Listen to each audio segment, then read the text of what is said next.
right, it's 4:30. We'll kick off. Good afternoon, everyone, and welcome to this webinar on COVID-19 Survive and Thrive Business Strategies. My name is Dinesh Agarwal. I'm the Managing Director of Fortuna Advisory Group, and I will be your host for this webinar this afternoon. And we have with us our panel and the facilitator. Facilitator is Jane Hawkins, who's the client of Fortuna Advisory Group. And on the panel, we have Peter Weston. Peter, if you can raise your hand. And we've got Alan Nelson and Stephen Gethin. So in a minute, I'll be giving an opportunity to our panelists to give a quick introduction about themselves, as quick 60 seconds, just to tell a little bit to the attendees about their background and their expertise. I'll start by giving a very high-level introduction about the event and some main key takeaways which we would like to provide to our attendees today. So the main areas we're going to focus on this panel discussion would be the definitive actions you can take now to survive through this crisis, how to control the costs and manage the cash flow as you sustain through with your business during this period, what relief measures to look out for, and including how to maximize the tax benefits and the other incentives under the federal and the state stimulus packages, identifying some emerging opportunities and the trends we can see during this period, and some evolving business models and a sneak peek into the new future that's going to look like in the business world. So with that, I would hand over to the panelists to give a quick introduction. I'd like to start with Jane Hawkins, who's going to facilitate the discussion with our panel today. Jane, over to you. Thank you. Hello, I'm Jane Hawkins, and I started my life as an intensive care nurse and then moved into hospital management and then to a medical sales business for 16 years. I've also have experience in property developments, running an architectural and business development at the moment, and have 2 development projects on the go as well, one being with the National Disability Service. I also manage my own self-managed super fund with my 3 children. And as of tomorrow, I'm working with the health department with the bed management for the COVID-19 crisis. That's me. Can't hear you, Dinesh. Sorry, you have to get used to muting and unmuting. Thanks, Jane. Hand it over to Peter. Good afternoon, everybody. My name is Peter Westland. Thank you very much for joining our webinar, and thank you very much, Dinesh. My key focus is working with business owners, directors and managers to develop their leadership and management capabilities, and working with them to improve business performance and hopefully achieve some goals and objectives that they may have. Our firm provides advisory services to organisations using a management and leadership framework to assist those organisations clarify their purpose, empower people, and hopefully reach performance goals. Specifically, I've got a focus on working with organisations to improve their strategic management, business processes, and performance systems. I became a management consultant about 15 years ago, following a career in senior management across a variety of industries in small and large businesses. I'm a certified management consultant and a non-executive director of the Institute of Management Consultants. And it's my pleasure to be with you today. Thank you very much, Peter. And Alan. Thanks, Dinesh. Yes, I guess I'm old enough to have been through 4 recessions and had many businesses during that time, from construction to railways to truffles to limousines. From just a few employees to many hundreds. And so I'm using this time in my sunset of my life to help other businesses and use some of that knowledge of working and helping businesses through the difficult time because I guess most businesses today have never seen a recession of the size that we're now facing, if it is a recession. That's for me. Thank you very much, Alan. Stephen, over to you. Thank you, Dinesh. I'm a director of Fortuna Legal. I have over 25 years experience as a lawyer in various practices, from small firms to large national firms to in-house counsel in various ASX listed international companies. And I've recently, well, the last few years, gone into a alliance with Fortuna Advisory, and we specialise in assisting small to medium business owners best structure their businesses to deal with a maze of complicated taxation and other business regulations, and to assist those owners to manage their own personal assets in terms of self-managed superannuation, estate planning, and the like. So we're here today just to give you some guidance on some practical legal issues that may arise at this challenging time. Thank you very much, Stephen. Thank you all the panelists for a quick introduction. We'll proceed to the live panel discussion now. So just to let know all the audience, we're going to have run some poll questions during the panel discussion, and we'll bring those poll questions up on the screen and let the audience answer anonymously, and we will bring the results up on the screen. That will help us to basically put in context our discussion, as the panelists will get to know the type of audience who's participating in the discussion today. So Jane, over to you to start the discussion. Okay, thank you. Alan, we're starting off with you. So you've had many businesses during recessions and restructuring. What have you learned that a business owner has to do? Yeah, thanks. Yeah, I guess through own painful experiences, I've learned that you have to do three key things.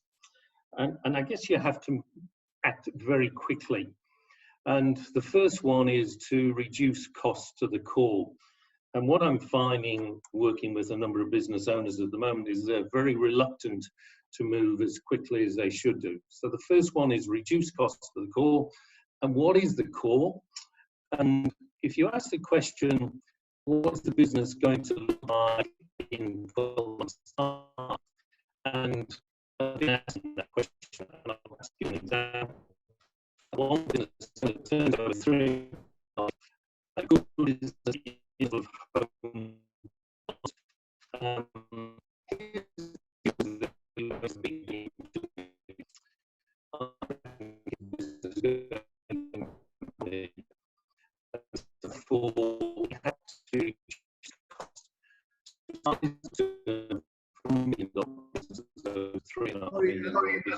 You're tracking a lot. I don't know if there's something wrong with the mic or.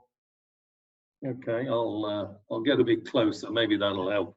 It's much better now. Okay, and so reduce costs to the core, and you have to do it quickly because margins are going to reduce over the next 12 months, and so your costs need to be in line with the new selling prices.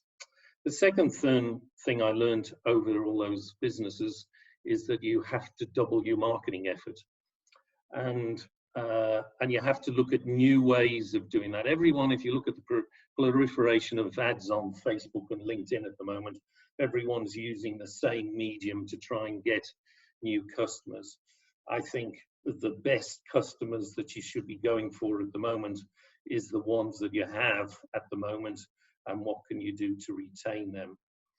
And I guess the third thing that I've learned is that you have to change your leadership style. And if we look at political leaders at the moment, they've changed their approach as to how they're interacting with us in a significant way. And likewise, when you're dealing with your own business, you have to be making decisions quicker. If you get 7 out of 10 right, then you're probably back into profit. But if you don't make the decisions, you eat up valuable cash. So there's a change in leadership style. And so those are the three things that I've learned over the years. And I've been through some very tough times in various businesses in various parts of the world. So reduce costs to the core quickly, double your marketing efforts, and change your leadership style is what I've seen as the three key things you've got to do. Thank you, Alan. We'll move on to Peter. In your management consulting practice, you talk about adopting a team-based approach to get the best possible results from business improvement projects. How does this apply to dealing with the impact of the corona shutdown on businesses? Thank you, Jane. So clearly what Alan's just articulated is that there's a range of activities that need to be undertaken to ensure that the business survives through the shutdown. However, I think this period also has an opportunity for us to improve the way we do businesses, and certainly we will do things differently once the crisis is over. Even now, we're developing better skills to work online, source information, to conduct meetings like we're doing now, and develop our skills to become a much leaner and more agile organisation. So I think one of the most important things then to managing the implementation is to have a senior manager, certainly if not the CEO, then a very senior manager, to be the owner of the business improvement projects. I think this is important because it sends the right message across the organisation that we're really serious about introducing better ways to do business. So allocating a senior manager is really important. For example, on a board that I'm on presently, we're working with the CEO to develop a plan to carry the organisation through at least a period of almost no revenue. The board's providing guidance, but the CEO is responsible. Plans are being developed to implement services that we've never offered before. And I'm certain that these new activities are going to continue post the crisis. The second thing I think is that we really need to establish small teams to develop and implement the initiatives. I don't think we can leave it to one senior manager or one person, one or two people, to develop the initiatives and implement them. In my work with organisations, we always set up teams to work on business improvement projects, and we end up with more creative ideas. The teams show much more ownership over the improvement initiatives and really become committed to delivering the improvement results when they're implemented. Thirdly, and fairly importantly, I think, is that the teams need to be cross-functional. By that I mean, if purchasing can't secure enough parts and materials to produce products to fill customer orders, it's not just a purchasing problem. We need to get production and sales involved so that everyone in the supply chain is helping to resolve the problem and deliver the best possible outcome to the customer. I think that this also includes talking with customers and understanding how they would like the problem to be resolved. Too often we try to resolve the problem as an organisation ourselves without involving the customer, and yet the customer is the most important thing.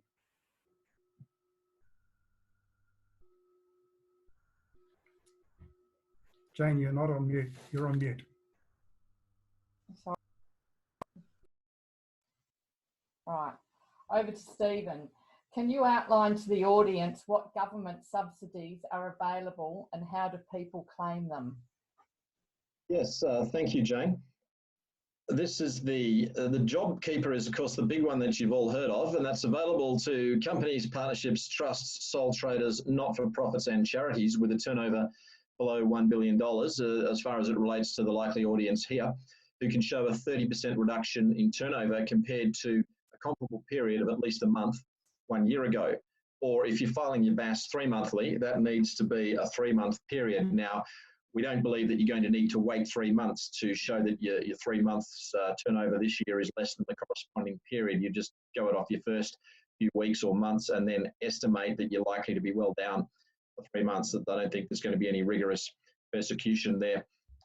The employees must have been employed at 1 March, although if you had to stand them down and you re-employ them and they were employed before 1 March, then they're eligible. So the payment is, as you've all heard, $1,500 per fortnight per employee, regardless of what their previous wage was. So if they were less than $1,500 a fortnight, if they were a part-timer, they've now got themselves a pay rise, although you may decide that if you're going to pay them extra, you may decide to get them to work additional hours as well. There's nothing against that. If your employees were previously on more than $1,500 a fortnight, then there is a fair work issue about how do you reduce their salary if you can't afford to pay them any more than that, or you can't afford to pay them their full previous wage. And I'll deal with that in a separate question that I'll be asked later about how to make employees redundant and or stand them down or vary their conditions. So it applies to permanent residents at the very least, or there's some lack of clarity about whether the former 457 visa holders, now known as 482 visa holders, are eligible. They can be full-time, part-time, or casuals, but casuals must have been employed regularly for at least 12 months before they qualify. And another job keeper payment cannot be being made for them through another work. At the moment, the ATO is taking expressions of interest effectively, not full registrations, but once you register your interest, you will then be contacted when the full registration becomes available. Self-employed people, that includes sole traders, working directors and partners in a partnership whose business revenue has suffered the same hit, are also eligible. Then there's and this is in addition to a payment announced a week or so back, that eligible businesses that are paying PAYG withholding can receive a payment equal to 100% of the amount of PAYG withholding, up to a maximum payment of $50,000 per 3 months for 2 quarters, with a minimum payment of $10,000 for each of those 2 quarters. So a minimum payment of $20,000 in total, regardless of how much the employer was actually withholding for PAYG. And this one applies to businesses with a turnover of less than 50 million, and the staff must have been employed before 12 March. And then you get a supplement, Steve, on top of that? Yeah, you don't need to, sorry, I'll come to that, Dinesh. You don't need to do anything for that one. That will just be paid automatically in response to you filing your BAS. So the state announcements, there's a lot of detail about payroll tax relief, a one-off grant of $17,500 to businesses whose taxable Australian wages are more than $1 million and up to $4 million. Payroll tax will be waived for 4 months with businesses with annual wages under $7.5 million. There's no need to apply for the grant, but there is a payment, an application if you want to apply for the deferral. And then there's some various other rats and mice type assistances, like a utility grant of $2,500, power and water disconnections to not occur, etc., for businesses. All right, so just Jane, I'm going to quickly bring up a first poll question here.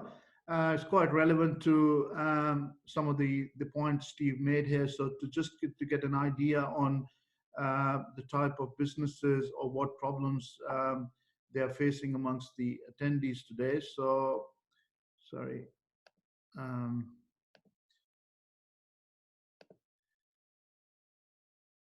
So the attendees will see a poll question on their screen. The question is, amongst the attendees joining today, is your business under compulsory lockdown like hospitality, retail, etc., or if you're under voluntary closure like travel agents?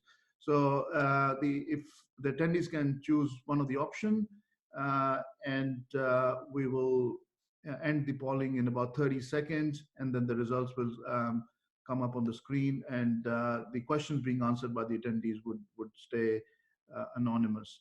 If anyone, just another comment, just if anyone wants to put general comments in the chat section, you can change the drop-down menu to all panelists and attendees so that all the attendees can see your comments. So, all right, Jane, while the poll is being answered, I'll let you continue with the discussion. Okay, Alan.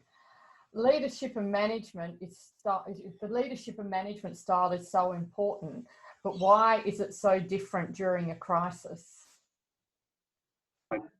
Well, I think, and I know, having been through it myself, is that certainly I had to change my management style to work both inclusively, but also to act decisively, because every day you don't make that decision actually takes up cash, and you have to preserve cash during these difficult times. I can remember in 1989, I was running a business of about 250 people, had to make half the workforce redundant, and the workforce was pretty devastated, not motivated, but I brought them all together and worked with them on a sort of a team-based approach, said this is a plan on the way forward, took them all the way through for the next 2 years, and eventually was able to offload the business and keep it going through a number of sales processes. So I learned that you had to change it. Alan, we can't hear you.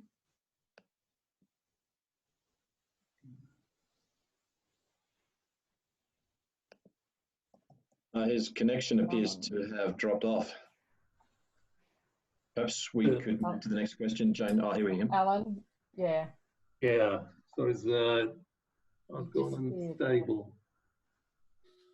Yeah. Back now. You're back up now, so you're back up now, yes. Yeah, okay. So yes, so you have to be decisive.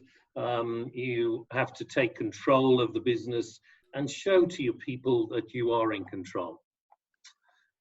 So that's how your leadership style has to change.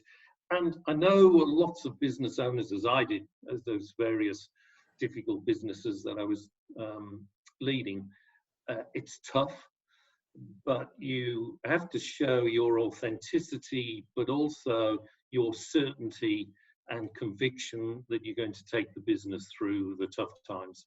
So it's almost like sailing a square rigger through the storm, your hands on the tiller, and you know you can see the smooth sea the other side. And that's the leadership style that people are looking for at the moment, I think. Okay, thank you. Peter, when is it time to put the business improvement plans into action? Do you have any guidance to offer business leaders and managers on how to successfully manage the implementation plan? Yes, thank you, Jane. And just before I answer that, I'm not sure that everybody is getting the question and answer. Yes, so there was some problem with the poll, so I've relaunched it, and I think everyone has been able to see the poll question now. So I've closed the poll for the first question, and we've got the results on the screen, which I hope, so we got about 20 out of all the attendees who've answered the poll. 20% of the attendees are they have a business which is under voluntary closure, and about 80% who are still open, and there's 0% under compulsory closure. So it's encouraging poll results. I mean, 80%, if that's if you apply that across the board amongst all the attendees, it's still a good result and an outcome. And a lot of those businesses could be operating from home, but they're still running. So that's good. All right. Thanks. Please continue, Peter. Okay, thank you. And so just again, Jane's question was, how do we successfully manage the implementation plans that we might have introduced either to get through the crisis or to improve our businesses?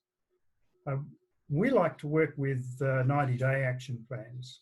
We think that 90-day plans provide some strong visibility to the management team and clear understanding of what needs to be delivered within sort of 90-day milestones, and they can be rolling 90-day milestones, so obviously 4 in a year.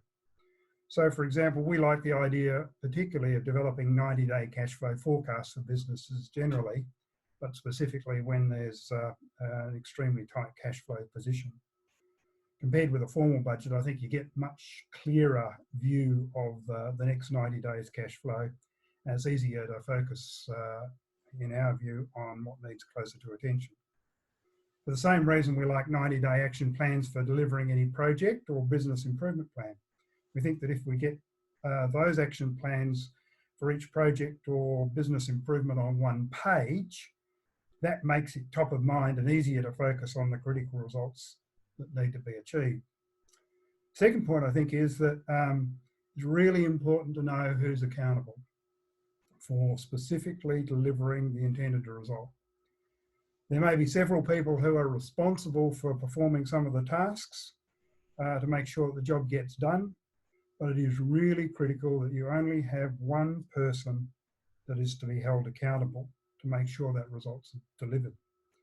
What we have noticed is that when there's a lack of clarity of roles, particularly where accountability for the result is not fully delegated to one person, when it goes wrong, there's a lot of finger pointing and nobody accepts the full responsibility for rectifying the situation.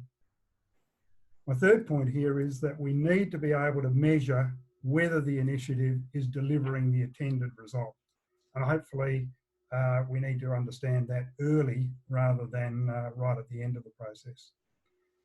If performance is not being managed, if the performance is not being measured, then it can't be managed, and it certainly can't result in improvement.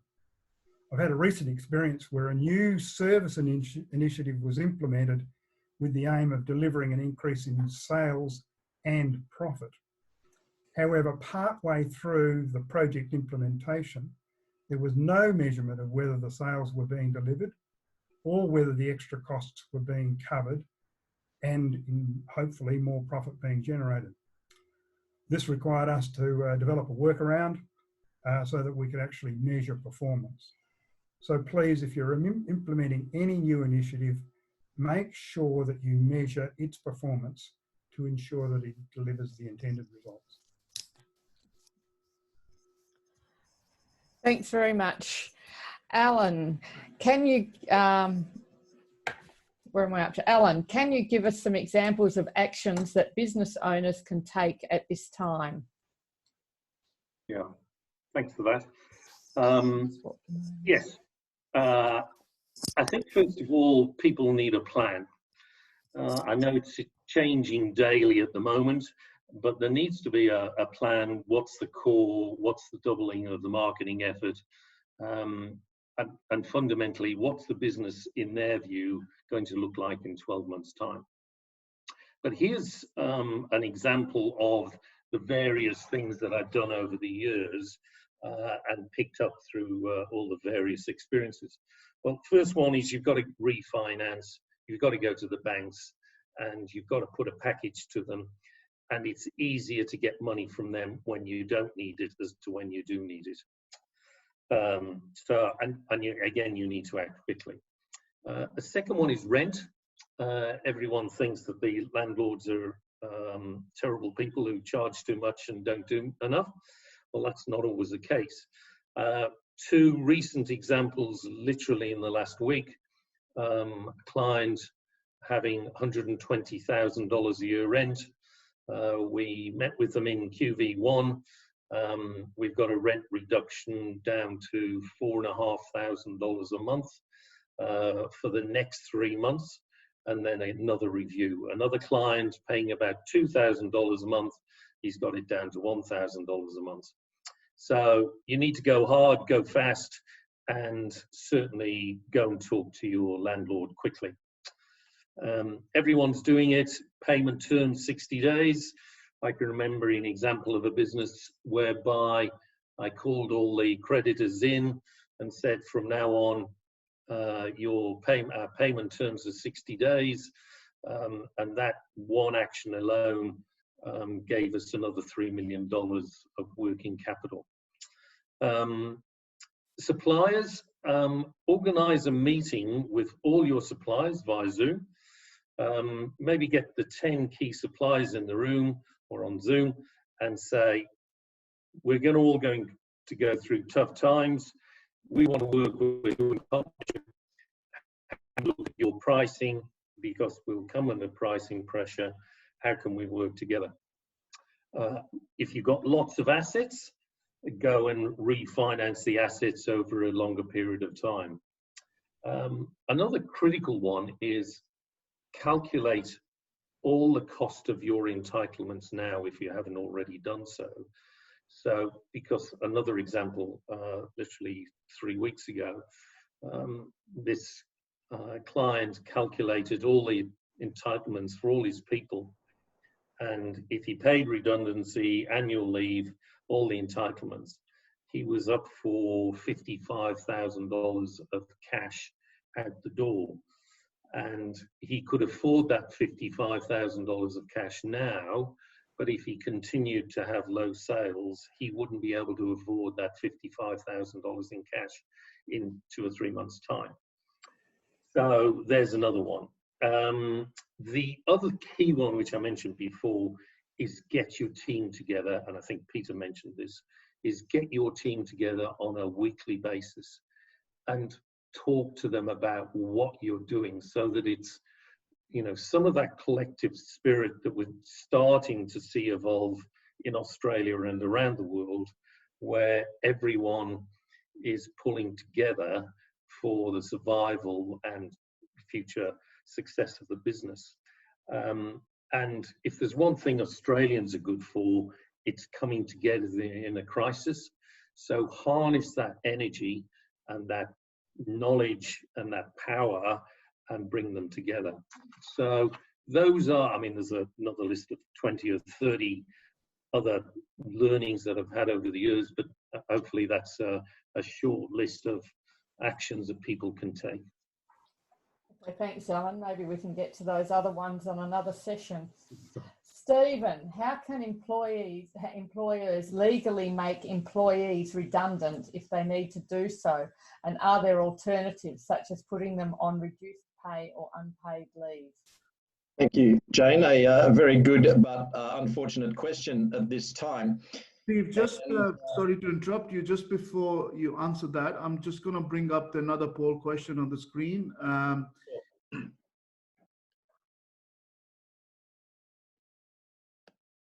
So the question is, would your business have more than 30% reduction in the revenue in the next 6 months, less than 30%, more than 30%? I'll let the poll run. Steve, please continue. Thank you, Dinesh. Yes, you can certainly make employees redundant, but this new JobKeeper scheme may in fact be almost a magic bullet to really radically reduce the number of redundancies which may otherwise have had to have occurred, which obviously would have been very traumatic for both employer and employee.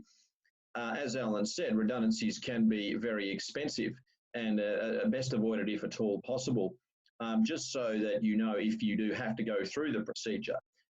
If you are employing less than 15 people, you don't need to make a redundancy payment, although there is a bit of a trick to what constitutes less than 15. It's not 15 full-time, less than 15 full-time equivalents. So if you've got 2 part-timers each working 20 hours, they're counted as 2 separate employees.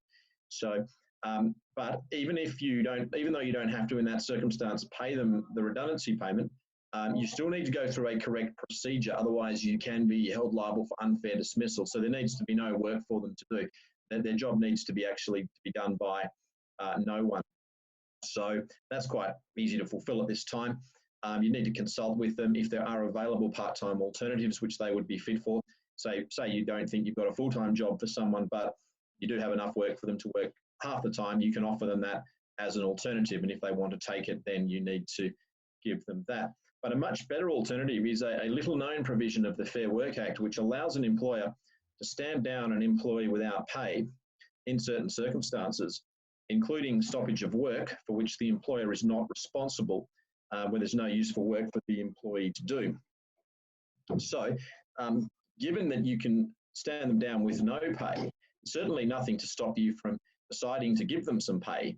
And you can use the JobKeeper payment to fund that pay. So you can just implement that rather than making them redundant. That's going to be a great option for a lot of employers. yeah, that's probably a great solution for a lot of businesses there, to keep those people there so that when things return to normal, you've got staff who can come back. I mean, if you can afford to pay them more, if you're going to need to do that to keep them happy, then obviously you can top their wage up above the 1,500. So, Steve, there's been a question raised in this context when you're looking at the staff for redundancy situation. Is there any differentiation as to the staff which are under the award compared to the staff under national employment standards? Yes, actually, it is the case that an award might make a different provision. So if your employees are covered by an award, before you make them redundant, you do need to check what your award says about redundancy. And that might mean that you have to give them redundancy pay even if you have less than 15 employees. It's Fair Work and some employers are not sure if their employees are covered by an award. There is an online service at the Fair Work Commission that can assist you to determine if your employees are covered, or you can ring or use an online chat to connect with a Fair Work advisor who will give you a pretty good idea whether they're covered. Obviously, they might be under much more demand than normal at this time, but you can normally get it. You'll expect a good answer out of them at some point. Thank you very much, Steve. We got the poll results for the second question up on the screen as well. We got 64% of the attendees who answered the question said they will have their more than 30% decline in their revenue. So that's a significant portion of the businesses which we can see generally across the board, that there will be significant decline in the revenue. And hopefully most of those businesses could be eligible for the JobKeeper subsidy. All right, we'll let Jane continue with the discussion. All right, over to Peter. You have talked about having a strong action mindset, but you advise caution when it comes to developing and implementing business improvement plans. Can you tell us a little bit about your thinking and what it means to stress test the planning? Thank you, Jane. I think many of you have heard the term VUCA, V-U-C-A, to describe the current environment. VUCA stands for volatile, uncertain, complex, and ambiguous. And it came, as I understand it, from the US Army. Volatile means rapid shifts backwards and forwards in key variables. So, for example, if you have a look at what's happening in the share market right now, I just had a look at CBA's share price today, and at one stage I think it was up, and then it was down, and then it was up again, and then it was down again, and then it finished up. Just crazy and rapid shifts backwards and forwards. Uncertain is about the likelihood and consequence not being able to be measured. So, you know, in these uncertain times, it's pretty hard to work out what the consequences or even the likelihoods are going to be. Complex is about the interaction effects that are difficult to anticipate. Who knows? And I'll talk a little bit a moment about, you know, when all of this might be over. But certainly there's a whole lot of complexity around what's going on presently. And ambiguous talks about, you know, a lack of clarity and meaning of various events, and we'll see that as things go on. So where am I heading? I like the idea of developing a couple of different scenarios or alternative views of the months ahead. For example, in one of my roles, we initially considered that the end of May would be the restart of normal operations.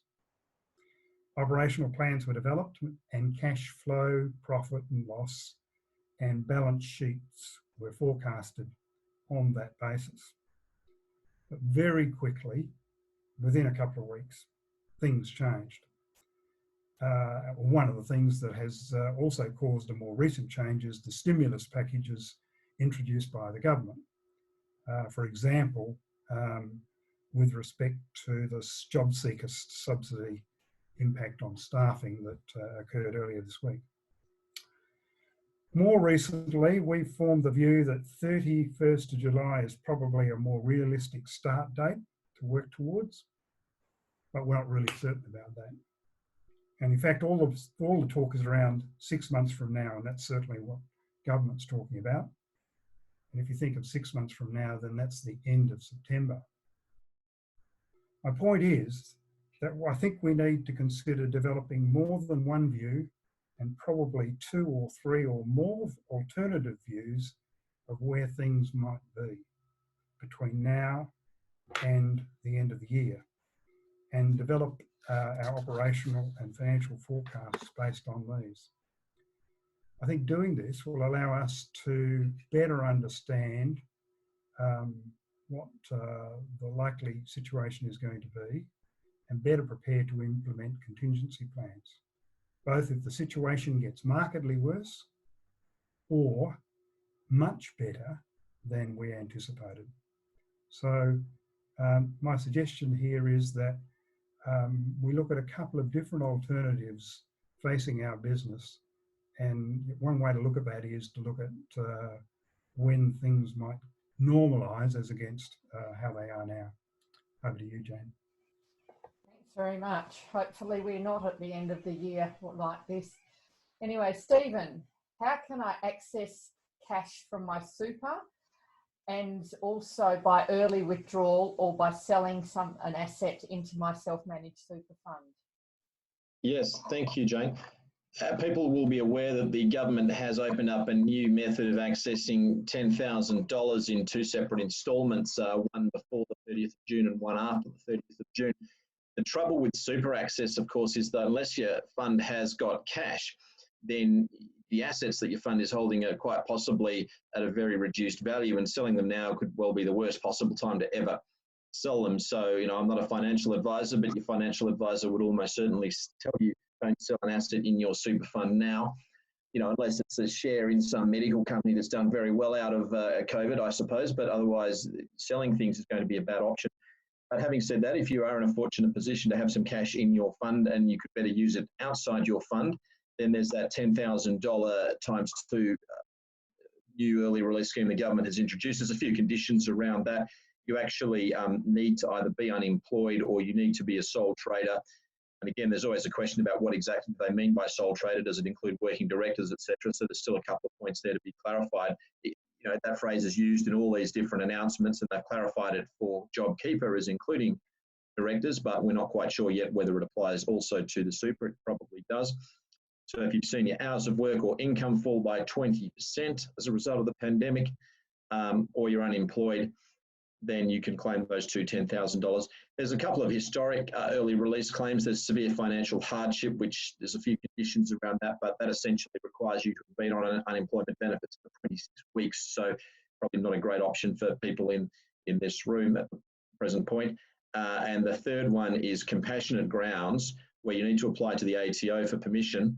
And that's, there's no limit on that, but you need it for a particular expense, like pay for medical treatment for yourself or a loved one, or to pay for a funeral expense or some big one-off expense that would be unfortunate if you couldn't meet. Which leaves the final option of if you have an asset such as a business premises and any ability to buy that with your fund, remembering that your fund can actually borrow money from you or a related party, remembering that you can contribute up to $300,000 worth of to your superannuation fund in a year in many circumstances. There's options to move assets into your fund, and they're many and varied, so it's probably not something I'd go into in a lot of detail here, but just be aware of that opportunity. It might be a good, if you thought about moving your business premises into your super fund, now when its value is probably considerably lower than it was a month ago, could actually be a good time to get it into your fund and potentially free up some cash. And there's a number of options which mean that you don't need to have the full amount of the purchase price of that asset in your super fund to move that asset into your fund. You do have to pay market value, but that can be funded by a combination of loans and contributions by you. So that amount of cash does not need to change hands. Thanks, Stephen. Alan, on to something very important. Mental health of the owner is at this time so important. Why do you think that's so important? Yeah, I think there's two elements here. But the first is I suspect many business owners today are sleeping a limited number of hours per night, and that fitfully.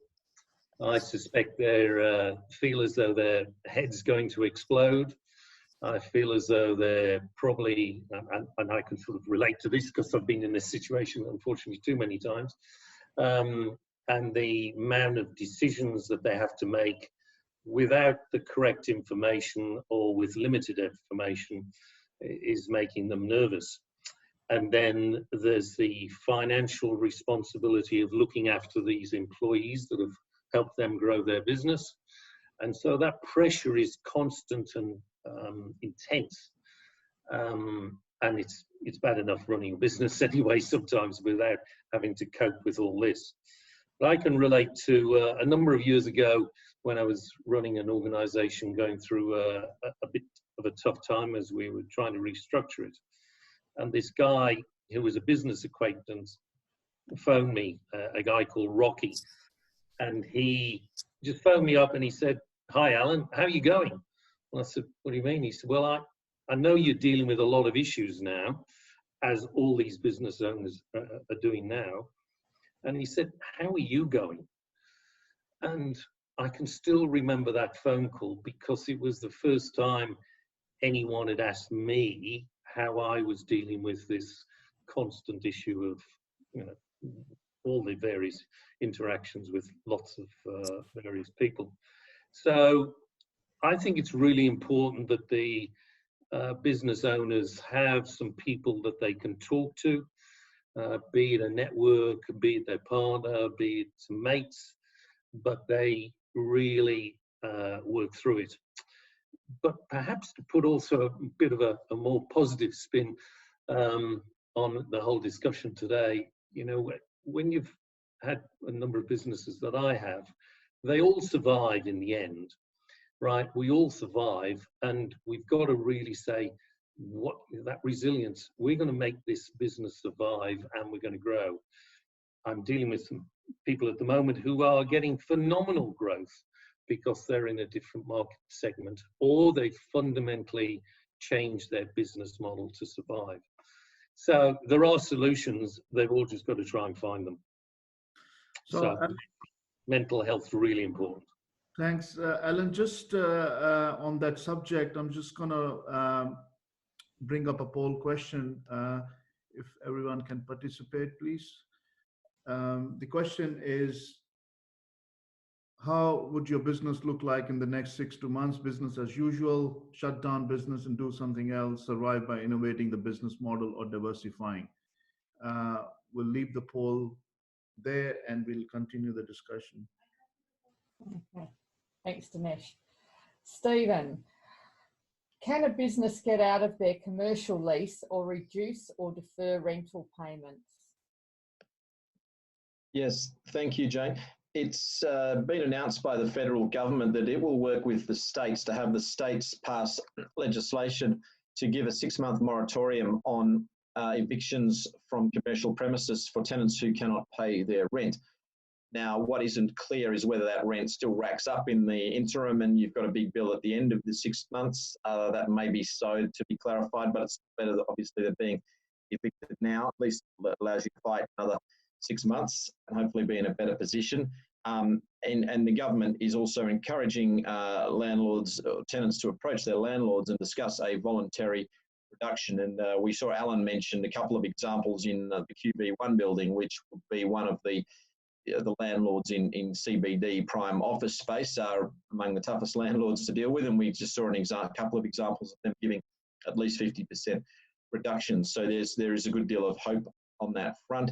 Obviously, a lot of landlords in the sort of premises that many people in this Zoom meeting would be renting from are themselves small business people. You may, in fact, yourself have a rental property that you rent out to another business. And in that case, there's also encouragement to the banks to waive mortgage payments during the period. And in fact, the Banking Association has announced a certain scheme there where commercial landlords who've got loans of up to 10 million, if they undertake not to evict their tenants, then the bank's going to give them some comfort around not having their mortgage called in either. So watch this space. There's no legal right to normally to get out of a lease. I mean, leases almost never have force majeure clauses in them. They're all very heavily stacked in favour of the landlord. You could always have a look in there, but if you find one, you then go out and buy a lotto ticket, because that's a very rare occurrence. Steve, on the same subject, do you have any advice for the businesses who own their own premises in their self-managed super fund?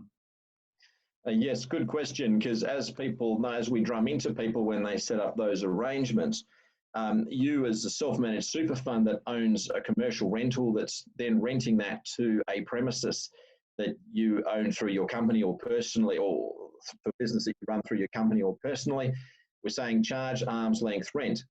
Now, the government, ATO has just announced that in this market, those landlords can behave the same way as any other landlord can to any unrelated tenant. So if you wearing your superannuation fund landlord hat sit down with you wearing your tenant hat with a distressed business, you can reach a deal on what's a fair replacement rent for this period. And there's not a lot of guidance. It's a very wide discretion. Just do what's reasonable. See if you can find out what sort of deals are being done by landlords that are at arm's length from their tenant. Have regard to the tenant's ability to pay, and then just set something and just document it. As long as you can show you've gone through a reasonable process, then there won't be any comeback from the ATO at the end of the process. You should probably document it by an amendment to your lease. The amendment you may not know how long the rent reduction needs to last for. So you say, well, we'll give you a 70% rent reduction for 2 months, then to be reviewed and can be extended by the landlord at its discretion month by month thereafter, or something like that, and then you should be totally safe. Thank you, Steve. And we got the results for the previous poll question, and 75% of the attendees have answered saying that they will survive by innovating the business model or diversifying. I think that's a really good spirit.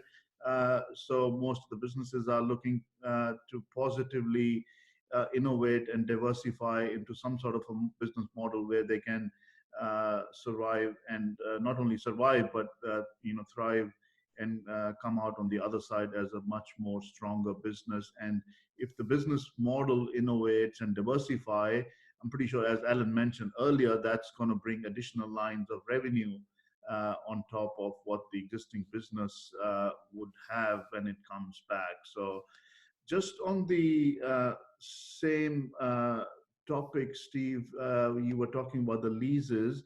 We'll just have another poll question, which we'll bring up on the screen quickly, and we'll continue the discussion. Okay, that's live now. Jane, over to you. Okay, thanks. Alan, earlier you mentioned doubling the marketing. How can a business owner do that at this time?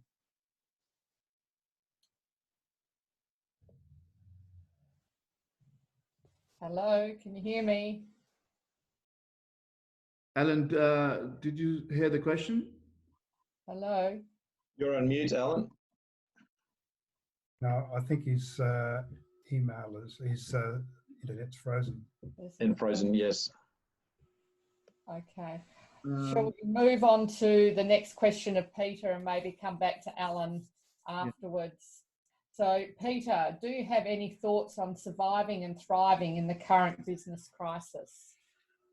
Thank you, Jane. Look, I'm thinking about the thriving bit at the end of the process, and so just a couple of thoughts that have occurred to me, and they are that I do think that we need to think strategically about what the future has in store after the crisis is over. I noticed that most of you responding to the poll indicated that you would be diversifying and carrying on. Certainly, we do need to worry about making sure we get through the crisis, and as the Prime Minister describes it, to the other side. And so all the effort that goes into planning and action plans that Alan and Steve have sort of mentioned, together with myself, are going to be absolutely critical to those intended results. However, I do think that we need to reserve some thinking about what our suppliers, our customers and our competitors look like when all of this is over, and obviously what we look like when all of this is over. I firmly believe that firms that give some thought to this will come through the crisis in better shape than their competitors particularly, and will be able to take advantage of some opportunities that will present themselves post-coronavirus. So whilst we've been spending a lot of time talking about the period we're now in and the period that's ahead of us, I do think that as Alan has said, you know, we're going to come out of this at some point in time, and we do need to have a bit of a plan for what happens when we come out of it. Thank you, Jane. Jane, we've got the results of the previous question on the screen. 50% of the attendees have answered they have no lease in place. 10% working from home, will continue the lease, and 30% can't afford to pay the lease as the revenue has reduced and working from home, and 10% the businesses are closed. So we have about 40% of the audience who thinks that they won't be able to carry on the lease, so which is a significant portion of the businesses. Over to you, Jane. Okay, thanks, Dinesh. Right, Alan, the last question. Hopefully you can hear us this time. You mentioned doubling the marketing earlier. How can a business owner do that at this time? Yeah, marketing is the key to surviving the business downturn, and it's about doubling the marketing effort. But I'm not so sure it's about trying to get new customers. It's about it's getting the existing customers and getting the business out of them. Some great stats here are, if you follow up a web lead within 5 minutes, you are 9 times more likely to convert. 80% of sales require 5 follow-up calls, and 50% of customers will buy within 18 months. Only 20% buy within the first 40 days. But 50% of sales go to the first salesperson that contacts them.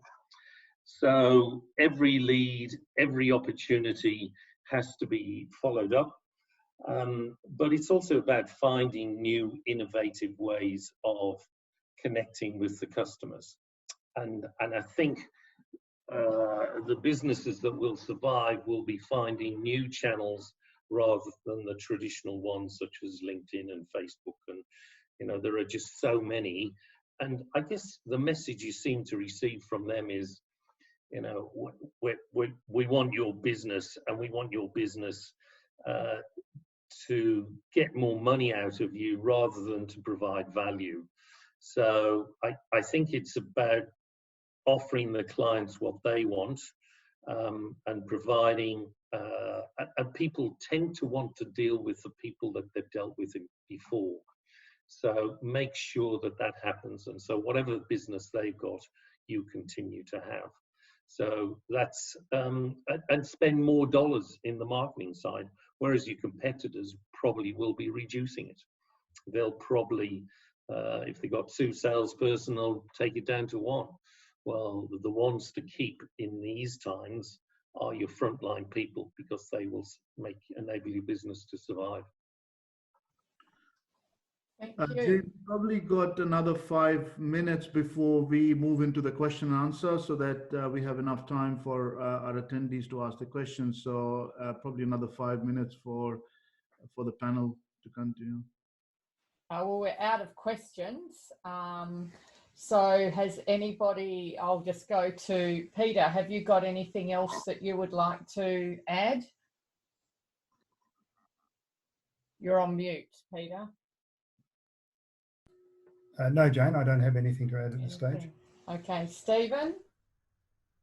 Yeah, look, I guess a lot of legal certainties are, you know, don't worry too much about what's in your contracts. I mean, if in a normal economy, if you breach your contract, you've got a problem. But when everyone's breached the contract, I mean, as we've seen, the government is going to step in a lot of cases to provide fixes. I mean, people that may be struggling with debt, and the government said, well, your business now can't be wound up for 6 months, and so on. And if there are other sorts of issues where a large percentage of people are unable to comply with standard contractual type obligations, you're probably going to find that there's going to be some sort of general relief. So probably on the mental health side of it, don't stress too much about not being able to meet legal obligations if you're pretty sure that just a lot of other people are in the same boat. Thank you. And Alan, have you got anything else to add? Yeah, I really think it's important you put the plan down on paper, whether that's to grow your business, whether it's to survive, or whether how you're going to work and manage the business over the next 6 to 12 months. I mean, we're optimistic. A recession is 2 quarters of negative growth. Well, we're likely to see more than that. And so put the plan down on paper. Whilst I like Peter's VUCA, it is changing, and it's changing daily. But you need a plan, and you need to convey that plan to both you and your people, and it needs to be written down so you can sense some certainty. Well, if this is the size of the business in 12 months' time, how am I going to get there? What am I going to do? And what are the key things I'm going to do? I can remember we did this in 2001 with a railway business that we had, and we created 2 new businesses that morphed out of the one that we had, that grew substantially down through the downturn. So there are many opportunities in this time, and you've got to really think laterally about how you can create those opportunities. I guess that's my last comment. I'm going to make Q&A live as well. If all the attendees, they will have a Q&A at the bottom of the screen. So if they click on the Q&A, it'll bring up the screen where you can type in your question. If you want to ask a question to a specific panelist, please mention who you're asking the question. Otherwise, just type in your question, and one of the panelists will answer. Okay. So in the meantime, while we see the questions coming up, Steve, do you have any particular view on under the stimulus package about how, in case of the businesses run under companies and family trusts, the directors who are drawing the wages as an employee, is there a particular view or clarification by ATO on that, whether they're still eligible for the normal benefits under the stimulus package for the PAYG and wage subsidy? Yes, it does seem that they've clarified. Initially on the 30th, they said that sole traders could qualify. They clarified yesterday that a working director or a partner in a partnership would also be treated as a sole trader, so would therefore qualify for that. It's not quite clear yet, because often those directors would not necessarily have been paying themselves a wage in the past. They may have been taking their money out by way of dividends or distributions through the family trust. We do need to clarify whether those directors who weren't previously being paid a wage can claim this JobKeeper payment. Certainly if they were paying themselves a wage and the business turnover has gone down, then they're just another employee. But there's that grey area to be clarified. I'd be surprised if they're not covered in some way. I mean, they're supposedly core constituency of the government, the small business owner. And I think the mentality is not to leave any particular sector behind. So I very much doubt that, that they would fall through the net. Thanks, Steve. We got some questions coming up. The first question is for Alan. Can you give any insights into revising your sales and marketing plan? Alan, to you. Yep. I think if the principal medium you've been using is either Facebook or Google AdWords, then you've got to look at what are the other mediums that you can use, be it LinkedIn or others. And I think at this time it needs to be more personalized marketing rather than mass marketing. So it needs to be directly to those existing customers. And it needs to be more in a caring, where I'm determined my business is going to survive. This is the stuff we're going to do. We've been working with you a long time. You know, how can we both help each other? So it's rather than trying to get more sales out of people, it's a more of a collaborative sales and marketing approach. Just an example, a client who makes guitars, his principal medium was Facebook. He's now put in place a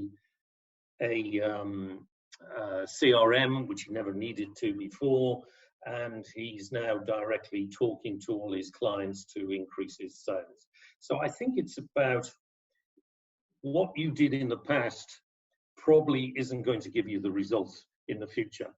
So you really need to look at what are the things you need to change your sales and marketing approach and put the energy and effort in to make those work, rather than continue to do more of the same. Because I think more of the same in today's market isn't going to work. Thanks, Alan. The next question is probably for Steve. Is the job seeker incentive I presume it is job keeper incentive, a once-off payment, or is it ongoing?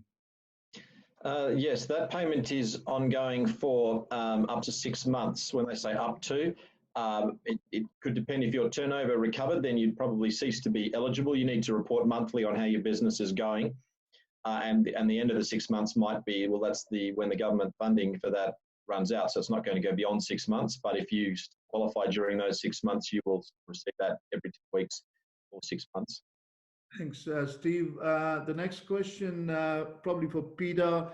What are the key areas or elements covered in the 90-day plan, and why 90 days?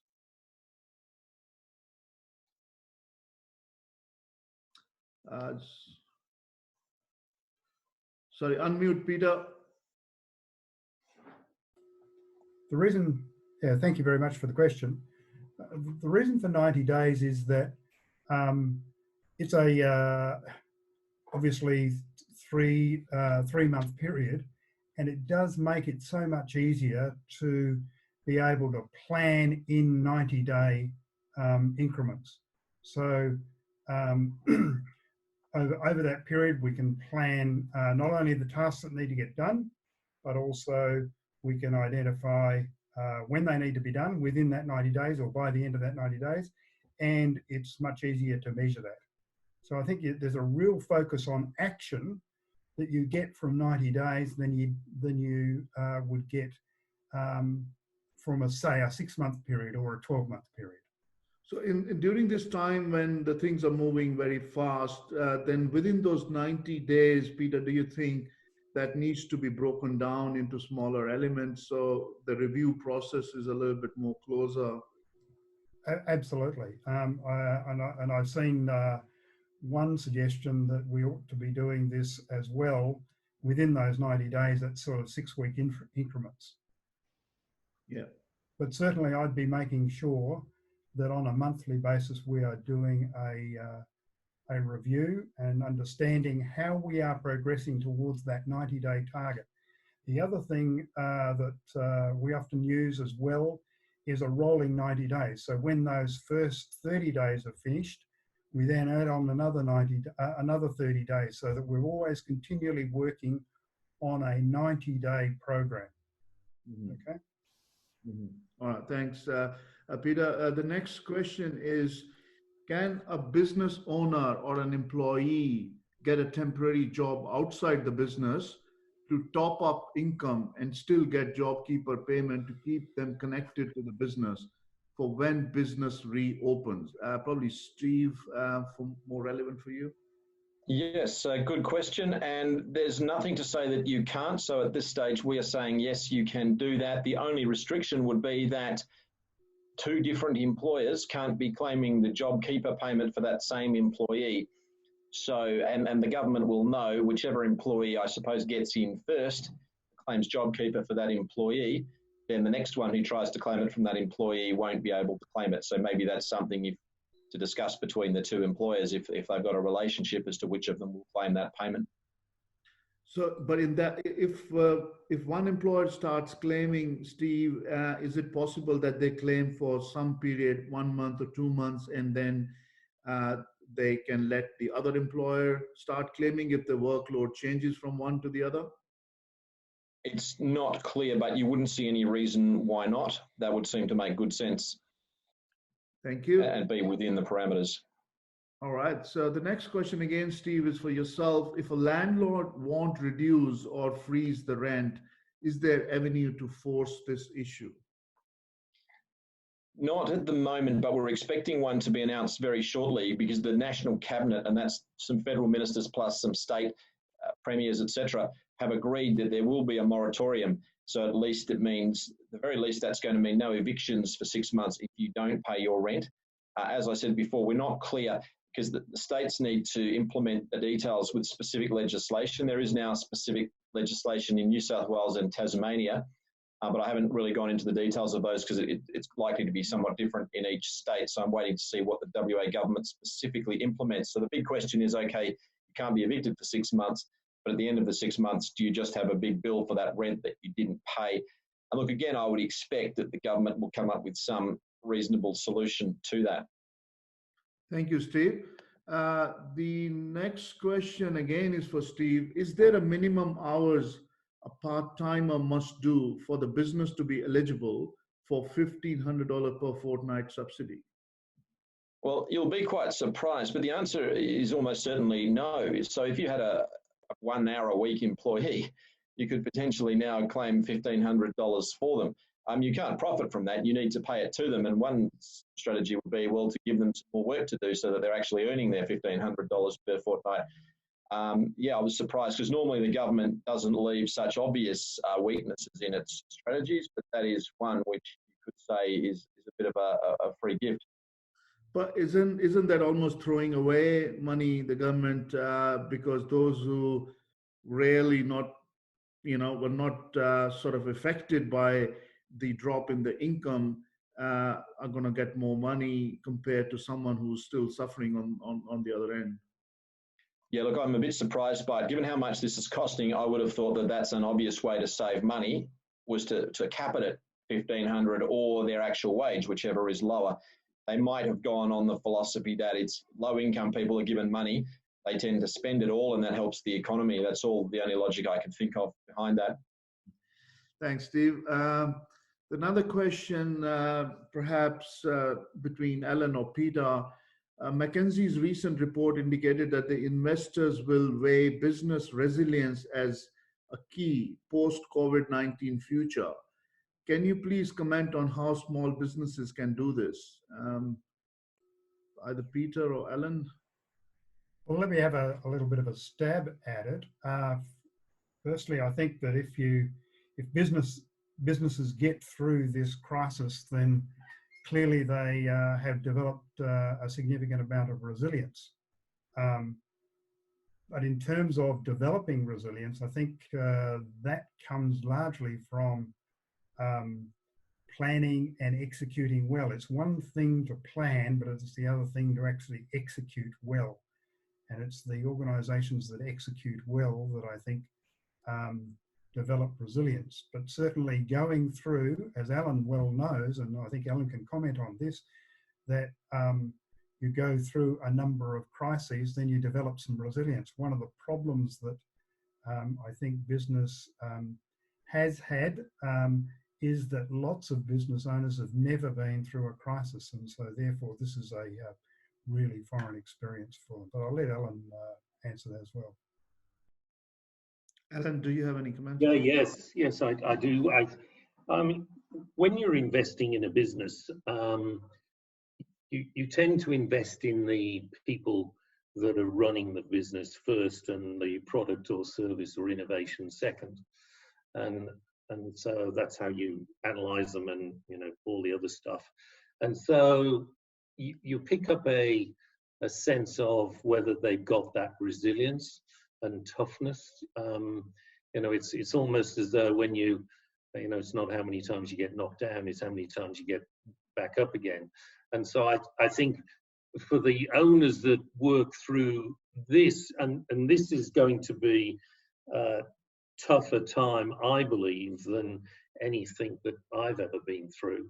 And so I think the business owners have got to be resilient, partly because they've never been, I had a seminar the other day with 20 odd people in the room, and I asked them how many had been through a crisis, and about maybe half of them in the room said, yeah, and they all said, well, 2008. Well, that really wasn't a crisis. That wasn't a significant downturn. And most in the room couldn't remember the recession that we had to have in 1993. And they certainly couldn't remember the ones in the early 80s. So there is that resilience that comes with having been through a number of these things. A lot of them will be learning on the run. And as one of them said today, he said, well, in a perverse sort of way, I'm enjoying this because I'm learning a different way and some different things to do. And I immediately sensed that he would have the resilience to work through the many challenges that have been thrown at them.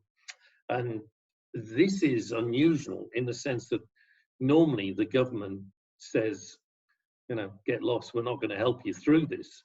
Whereas this is the first time I've ever known that the government's saying, we will help business through this. So that's a really supportive one. I'm a bit skeptical, I have to say, and I hope there's nobody from banks on here, that this so-called financial help package from the banks will actually happen. And maybe Dinesh, you can comment on what are you seeing out there with regards to that financial packages, and is it, well, we're just going to give you $250,000 and it's going to be easy.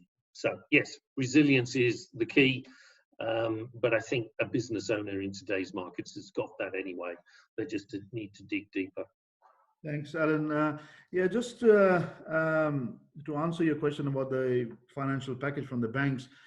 So there are two parts of it. One is the deferment of the existing mortgage repayments, including the interest for 6 months. So any business commercial loans or residential loans, you can apply to the bank for deferring the repayments and the interest for up to 6 months. Someone who's in real hardship, there's a hardship test. I mean, even though the banks are advertising that there's a quite quick online process, but from most of the cases I'm seeing or getting a feedback is that there is some sort of a hardship test, and and also to be mindful that the interest being deferred doesn't mean that you don't have to pay. The interest will get capitalized to your loan, so you'll have a higher loan balance towards the end of 6 months, and the interest will be compounded on the interest which will get capitalized. The hardship test, the reason I mentioned that is because what I'm hearing from the banks and some of our finance team is, if you got, let's say, a loan and have an offset account, and you got some money or some saving parked in the offset account, the banks can easily see. They are normally suggesting that you should try to use your savings first before you enter into the deferment. I think you probably can try to force that to happen, but I suppose that's just a bit of negotiations and discussions happening with the banker and the clients there. The $250,000 loan, the banks haven't come out with the exact product yet, which is being expected to come out very soon. At this point, when you're talking to the bankers, they're saying we don't have the exact product and the terms and conditions. It's 50% guaranteed by government, and it's an unsecured loan. So no collateral required at this stage. We don't know whether they will ask for the personal guarantees of the business owners or the directors in case of companies. We expect it should not be, because it's kind of could defeat the purpose a bit, because if they're from their personal statement of affairs, if that's they've already got existing bank finance, their personal net worth might not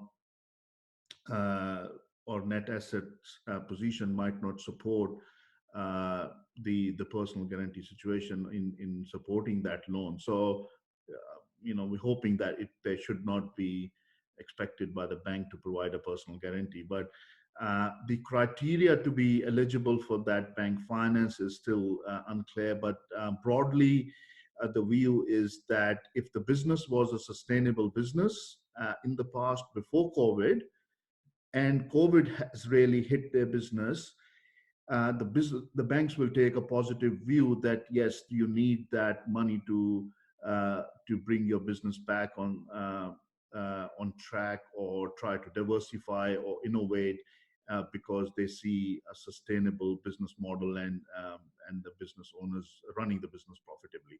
But if your business was struggling before COVID anyway, there are less chances that the banks will give you this $250,000 loan, because the banks still have significant risk in being exposed, whether they'll be able to pay that loan towards the end of it. They don't want you to just fund the costs from this additional finance of $250,000 unsecured loan. So there's still a little bit of uncertainty, I think, as the more applications go in and we see more positive approvals, then have probably more clarity on how the banks are looking, but it's more case by case basis at this point. We have another couple of questions. One is probably for Steve. Are the subcontractors in a business eligible for JobKeeper payments? Not directly through the business to whom they subcontract, but they themselves would be regarded as potentially a sole trader if it's just an individual who's subcontracting, or if they themselves have one or more employees, then they themselves will be a business. They might be a working director or a working sole proprietor of that business who is entitled to that payment through their own subcontract business. All right, thank you, Steve. We got one more question here. If the directors currently take drawings or management fee, would it be more beneficial to move to a wages? The person does need to have been an employee at the 1st of March from memory. So some of those ways in which directors are paid, you might call it management fee, but that would effectively be a wage. So if they're already, I'm taking this as being someone who's not making any PAYG deductions for the money that goes to the director, that means they must be taking it out as a dividend or as a distribution through their family trust. They would then come within the category anyway of being a working director. So there are criteria they can satisfy to claim the payment if their business has done that 30% turnover reduction. Yeah, the 1st of March. So they don't need to go on to wages, it seems. 1st of March is the cut-off date for the job seeker. So they need to be on the books on the 1st of March. And I just note that the casual employees need to have been on the books for 12 months. Yes. So there's probably two elements to that question. I mean, under the JobKeeper, we got a couple of different cutoff dates. Under the JobKeeper, you have to be an employee on the payroll on 1st of March. So yes, it could be a little bit difficult to restructure if you were not on the payroll. And also from the PAYG and wage subsidy that was in the stimulus package number 2, that had a cutoff date of 12th of March. So if the directors were drawing a wage before 12th of March, or were on the payroll, I suppose they should be eligible for normal PAYG benefits under that total 50,000 plus 50,000 under the stimulus package too. So there's few ambiguities, I suppose, as we get more clarity from ATO as the bills. We have the information memorandum, more details coming through, and I think the ATO will be releasing more fact sheets soon to clarify on those subjects. All right, I think we pretty much coming to the end of the session, almost a couple of minutes to 6 o'clock. If any of the questions remain unanswered, we will try to put that in an FAQ. We would be sending a recording of the session to all the attendees and on some of the registrants who couldn't attend or could not come, and also generally to our client base, and we'll post on the socials as well. So we will be sending the recording, and it will be available to be viewed at any time, and we'll try to send an FAQ for any of the unanswered questions. I would like to thank our panel for today, Peter, Alan, Stephen, and Jane for facilitating the session. Thank you very much for your time and contribution today. And also thank you very much for all the attendees who've taken time to attend this session. If anyone has any further questions, please feel free to reach out to our team at Fortuna. Give us a call at 92404211 or send your questions to support@fortunaadvisors.com.au. We'll make our best efforts to answer your questions as soon as possible. If anyone wants a consultation, we're happy to provide a phone consultation or online through Zoom. So please stay tuned for all our communication. The emails, we're trying to release the information regarding the packages as soon as they become available. We're trying to turn them around within 24 to 48 hours with a lot of FAQs for so that some of the questions can be simplified and answered through our fact sheets. So stay tuned for more information and interesting times. We wish all the best to everyone, and hope we can all sustain through this catastrophe, I suppose, and we will be more resilient, I suppose, or at least we'll learn to become more resilient in our businesses. All the best. Thank you, and stay safe. Thanks very much. Bye. Thank you, Jane. Thank you, Dinesh. Thank you, everyone. Goodbye, everybody.